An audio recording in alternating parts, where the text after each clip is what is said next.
Itinuro ba ng Biblia na dapat mangumpisal sa pari ng Katoliko?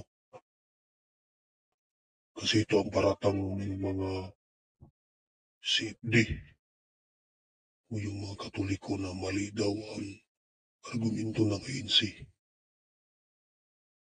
na pinaratangan daw na mali ang pangumbisal sa pari. So alamin natin sa AI, baka sabihin ng mga CFD na, bakit AI ka na naman? Of course, mabuti pa itong AI ay magsasabi ng totoo. Kayo, di ba gumamit din kayo ng AI? Di ba Baxter?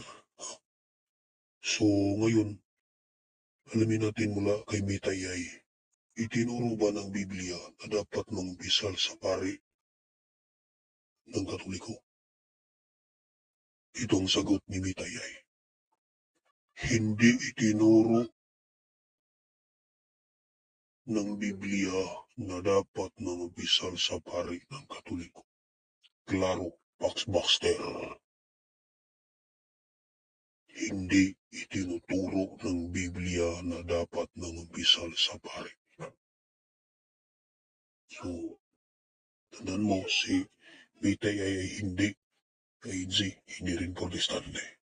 O siguro ang may-ari nito sa Meta AI, si Mark ay isang protestante, ano bang niya?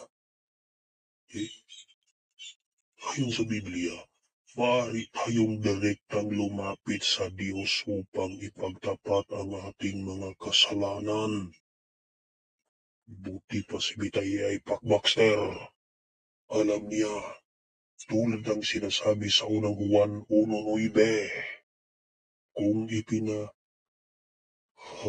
natin ang ating mga kasalanan, ay tapat at makatarungan siya na tayo patawarin sa ating mga kasalanan at tayo linisin sa lahat ng kalikuan. Talagang magaling itong si Mitaya sa Biblia. Di tulad ni Baxter na puro lang paninira sa INC. Gayong din sa Santiago 5:16, binanggit ang pagtapat ng makasalanan sa isa't isa, ngunit hindi ito nangulugan ng pagtatapat sa isang pari. Hindi ka namang magpatawad sa kapwa mo. Kung nagkasala siya sa iyo, bakit sa pari pa? Saan ka ba nagkasala, di ba sa Diyos? Kung nagkasala ka sa kapwa mo, di ba sa Diyos ka dapat lumapit agad para mapatawad ka o kaya'y lumapit ka sa taong doon ka nagkasala at doon ka hingi ng kapatawaran. Ang sistema kasi sa pangumbisal sa pari, pumunta kayo sa isang lugar o sa isang sulok, dinipagtatapat mo yung mga kasalanan mo at doon, sabi ng pari, sige magdasal ka ng ganito-ganito. Tanong, Baxter, sino sa mga apostol ang nagsagawa ng ganon na may lumapit na kanib sa iglesia noon sa kanila at ipinagtapat ang mga kasalanan at sinabihan ng mga apostol, o ito, dapat kang manalangin, ito. Sige nga, patunayan mo, Baxter. Ang konsepto ng pangumpisal sa pari ay hindi matatagpuan sa Biblia. Kawawa ka, Baxter. Sa halip, itinuturo sa bagong tipan na ang lahat ng mananampalataya ay mga saserdote ng katastasang Diyos.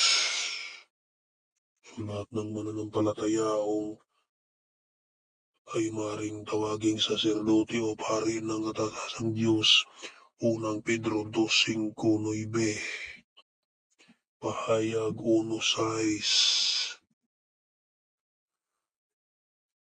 So kayo naman na mga Katoliko ay naniwala na si Kristo ang nagtatag. Pero wala namang mababasa sa Biblia na si Kristo ang nagtatag ng pangungumpisal. Di ba? Sana ay may natutunan kayo. So talagang hindi itinuro ng Biblia na dapat ay mangumpisal sa paring Katoliko. So Baxter, gumawa ka na lang ng ibang tema.